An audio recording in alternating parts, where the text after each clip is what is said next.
सूत पुराण में वर्णित सामा की कथा का संक्षिप्त वर्णन इस तरह है कि सामा नाम की द्वारिकाधीश श्री कृष्ण की एक बेटी थी, जिसकी माता का नाम जाम्बवती था और भाई का नाम संबा तथा उसके पति का नाम चक्रवाक था।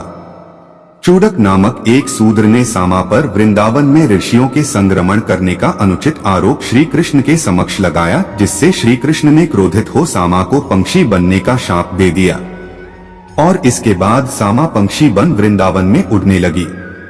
उसके प्रेम में अनुरक्त उसका पति चक्रवाक स्वेच्छा से पंक्षी का रूप धारण कर उसके साथ भटकने लगा। शाप के कारण उन ऋषियों को भी पंक्षी का रूप धारण करना पड़ा।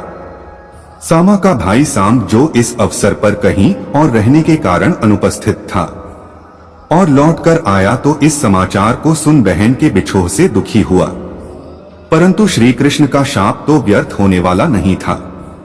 इसलिए उसने कठोर तपस्या कर अपने पिता श्री कृष्ण को फिर से खुश किया और उनके वरदान के प्रभाव से इन पंक्षियों ने फिर से अपने दिव्य शरीर का धारण कर अपने धाम को प्राप्त किया। सामा त्योहार यहाँ खासकर अपने भाई तथा स्वामी के दीर्घायु होने की कामना से मनाया जाता है। इस अवसर पर मिथिला की प्रायः प्रत्येक नारी अदम्य उत्साह के साथ महिला तथा पुरुष प्रभेद की पंक्षियों की मिट्टी की मूर्तियां अपने हाथों से तैयार करती हैं, जो सामा चकेबा के नाम से जाना जाता है।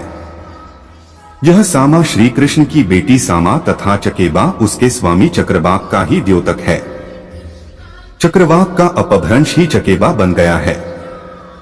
इस अवसर पर निमय वचन के आधार पर एक पंक्ति में बैठे 7 पंक्षियों की मूर्तियां भी बनाई जाती है, जो सतभया कहलाते हैं। ये सप्त ऋषि के बोधक हैं। इस समय 3-3 पंक्तियों में बैठी 6 पार्थिव आकृतियों की मूर्तियां भी बनाई जाती है, जिन्हें शीरी सामा कहते हैं। वे ऋतुओं के प्रतीक माने जाते हैं। इसके अतिरिक्त नए खड़ के तिनकों से वृंदावन तथा लंबी लंबी सन की मूंछों से युक्त चूड़क का प्रीतक उसकी प्रतिमा भी बनाई जाती है, जो वृंदावन और चुगला कहलाते हैं। सबके अंत में 2 विपरीत दिशाओं की ओर मुखातिब 2 पंक्षियों की मूर्तियां एक ही जगह बैठी बनाई जाती है, जो बाटोभिनो कहलाती है। यह सामा और उसके भाई का प्रतीक माना जाता है, जिन्हें भाग्यचक्र ने विमुख कर दिया था। इसके अतिरिक्त सामा चकेबा की भोजन सामग्री को रखने के लिए ऊपर एक ढक्कन के संग मिट्टी की एक छोटी हंडी के आकार का बर्तन भी बनाया जाता है, जिसे सामा पौती कहते हैं, जिन्हें महिलाएं अपने हाथों से अनेक रंगों के द्वारा निम्न श्लोक के अनुसार रंगती हैं और जो बड़े ही आकर्षक दिखते हैं। भाई बहन के प्रेम का त्योहार सामा चकेबा मिथिला का प्रसिद्ध लोक पर्व है। पर्यावरण, पशु पक्षी और भाई बहन के स्नेह संबंधों को गहरा करने का प्रतीक है। भाई और बहन के प्यार का त्योहार 7 दिनों तक चलता है। इस सामा चकेबा त्योहार की शुरुआत कार्तिक शुक्ल पक्ष के सप्तमी से शुरू होकर कार्तिक पूर्णिमा की रात तक चलता है। बता दें कि कार्तिक शुक्ल पक्ष की सप्तमी को महिलाएं सामा चकेबा बनाती हैं।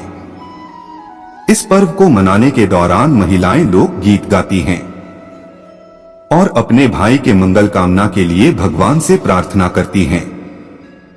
गांव में इस पर्व को बहुत धूमधाम से मनाया जाता है। चलिए जानते हैं इस सामा चकेबा के बारे में विस्तार से। सामा चकेबा एक लोक उत्सव है, जो कि सालों से चले आ रहा है। यह पर्व छठ महापर्व के समाप्त होने के बाद शुरू होता है और कार्तिक पूर्णिमा की रात्रि को खत्म हो जाता है। इस पर्व को मनाने के दौरान महिलाएं गाना गाती हैं और पर्व का उत्सव मनाती हैं। सभी बहनें इस पर्व को अपने भाई के मंगल कामना के लिए मनाती हैं और रोजाना मैथिली गीत गाकर त्योहार का उत्साह मनाती हैं। इस पर्व को लेकर लोगों का मानना है कि भगवान श्री कृष्ण और जाम्बवती की एक बेटी सामा और बेटा चकेबा थे। सामा के पति का नाम चक्रवाक था। एक बार चूडक नाम के शूद्र ने सामा के ऊपर वृंदावन में ऋषियों के संग रमण करने का अनुचित आरोप भगवान श्री कृष्ण के सामने लगाया था। जिससे श्री कृष्ण क्रोधित होकर सामा को पक्षी बनने का श्राप दे देते हैं। श्राप के बाद सामा पंछी बन वृंदावन में उड़ने लगती है। सामा के पक्षी बनने के बाद सामा के पति चक्रवाक भी स्वेच्छा से पक्षी बनकर सामा के साथ भटकने लगते हैं। भगवान के श्राप के कारण ऋषियों को भी पक्षी का रूप धारण करना पड़ता है। सामा का भाई इस श्राप से अनजान जब लौटकर आता है और उसे अपनी बहन सामा के पंछी बनने की कथा के बारे में पता चलता है, तो वह बहुत दुखी होता है और कहता है कि श्री कृष्ण का श्राप टलने वाला नहीं है, और अपनी बहन को वापस मनुष्य रूप में पाने के लिए चकेवा भगवान श्री कृष्ण को प्रसन्न करने के लिए तपस्या करने चले जाता है। जिसके बाद भगवान चकेवा की तपस्या से प्रसन्न होकर सामा को श्राप से मुक्त करते हैं। सामा चकेवा का यह पर्व इस घटना के बाद हर साल मनाया गया। सामा चकेवा का खेल खेलने के लिए महिलाएं सामा और चकेवा की मिट्टी की मूर्ति बनाती हैं। फिर उसे सुखाकर बांस की डलिया में रखती हैं। सूखने के बाद मूर्तियों को रंग से रंगाई करती हैं और सजाती हैं। सजाने के बाद सभी बहनें उन मूर्तियों के संग खेलती हैं और गीत गाते हुए अपने भाई की सलामती की प्रार्थना करती हैं। महिलाएं एवं लड़कियां सिर के ऊपर उस बांस की डलिया को लेकर चांदनी रात में गीत गाते हुए गलियों में घुमाती हैं। पूर्णिमा के दिन सभी मूर्ति और खिलौनों को विसर्जित किया जाता है। अगर हमारी स्टोरी से जुड़े आपके कुछ सवाल हैं तो आप हमें आर्टिकल के ऊपर दिए कमेंट बॉक्स में बताएं। हम आप तक सही जानकारी पहुंचाने का प्रयास करते रहेंगे। अगर आपको यह स्टोरी अच्छी लगी है तो इसे शेयर जरूर करें। ऐसी ही अन्य स्टोरी पढ़ने के लिए जुड़ी रहे हर जिंदगी से। भाई बहन के प्रेम और विश्वास का पर्व सामा चकेवा को लेकर पूरे बिहार समेत झारखंड की राजधानी रांची में भी चहलकदमी तेज हो चुकी है। इस पर्व के पीछे भगवान श्री कृष्ण, उनकी पुत्री सामा और पुत्र चकेवा की कहानी क्या है, विस्तार से जाने। भाई बहन के प्रेम और विश्वास का पर्व सामा चकेवा को लेकर चहलकदमी तेज हो चुकी है। झारखंड मिथिला मंच जानकी प्रकोष्ठ की महासचिव निशा झा मिथिलानी ने बताया कि इसकी शुरुआत छठ के पारण के दिन से हो जाती है। सभी अपने अपने घर में इस दिन से सामा चकेवा बनाना शुरू कर देती हैं।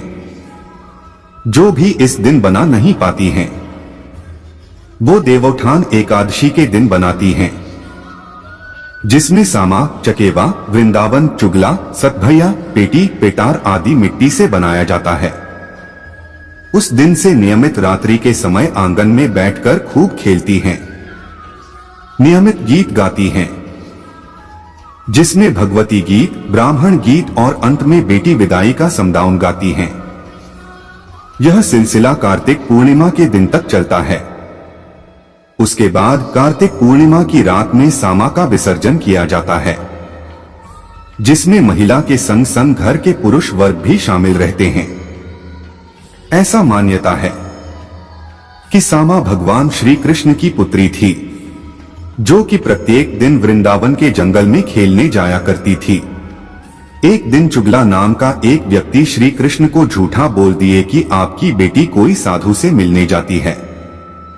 इस पर भगवान श्री कृष्ण ने अपनी बेटी यानी सामा को श्राप दे देते हैं पक्षी बनने का। अब वो सामा रूपी पक्षी वृंदावन के जंगल में ही रहती थी। एक दिन सामा के भाई चकेवा को पता चला जो मेरी बहन को चुगला ने चुगलपन करके श्राप दिलवा दिया, तो वो भी उसी दिन तपस्या में बैठ गया और भगवान को प्रसन्न किया। फिर भगवान ने वर मांगने को कहा तो वे अपनी बहन को वापस मांग लिया।